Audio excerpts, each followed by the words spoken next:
নমস্কাৰ ৰঙালী বিহুৰ সকলোকে হিয়া ভৰা শুভেচ্ছা জনালোঁ।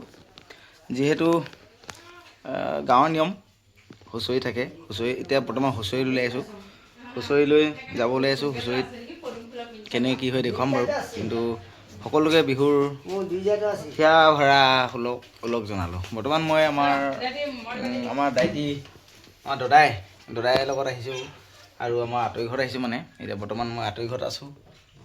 অলপ পাছতে আমি হুঁচৰিস্থলী যাম ন? হুঁচৰি আমি ক'ত যাম এতিয়া কৈ দিয়ক। এতিয়া উজনি যাম। উজনিত হুঁচৰি কাৰ ঘৰ পোৱাহি নাই পালি কাম কাৰ ঘৰত কালি কাৰ ঘৰত থলে? কালি আমাৰ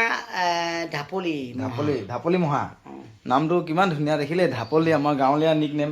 ঢাপলি পেহাৰ পৰা ঘৰৰ পৰা আজি ক'ত থ'বগৈ? আজি ক'ত থৈ কেইঘৰ গায় এদিনত?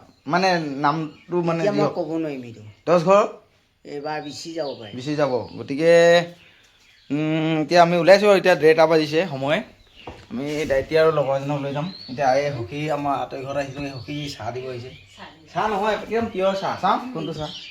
আমাৰতো গম পায়, আমাৰ কছাৰী মানুহ সাজ নহয়,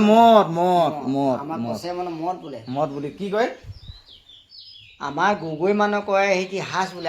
আমি কছাৰী ভাষাত মদ এয়া ঠেকীয়া চাহ কৈছে। গতিকে গৈ থাকোঁ বিহুলৈ। ধন্যবাদ। ক'ত যাওঁ? মোক কেলৈ দিছ আকৌ? পিন্ধাই দিওঁ। পিন্ধাই দিছ দেই, ধন্যবাদ দেই, ধন্যবাদ। ভাল লগাইছে মোক বিহুৱান দিছে মৰমতে ভাগিন দুটাই, হয় নাই? এয়া কেনেকুৱা, কি কাৰণে দিলি? মৰম লাগিছে কাৰণে দিলি না? থটিক যে একো নাই দিয়া।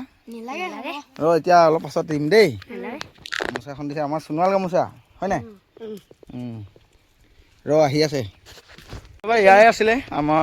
এতিয়া সৰুকৈ ভিডিঅ' এটা দিলোঁ আৰু মৰমতে দিছে। এইখন আমাৰ সোণোৱাল কছাৰী বিহুৱান ভাগিনকেইজনী মৰম চেনেহত। আৰু এতিয়া পিন্ধি লৈ মোৰ নিজৰখন থৈ আহিলোঁ, যিখন আনিছিলোঁ বগা গামোচাখন তাতে থৈ আহিলোঁ।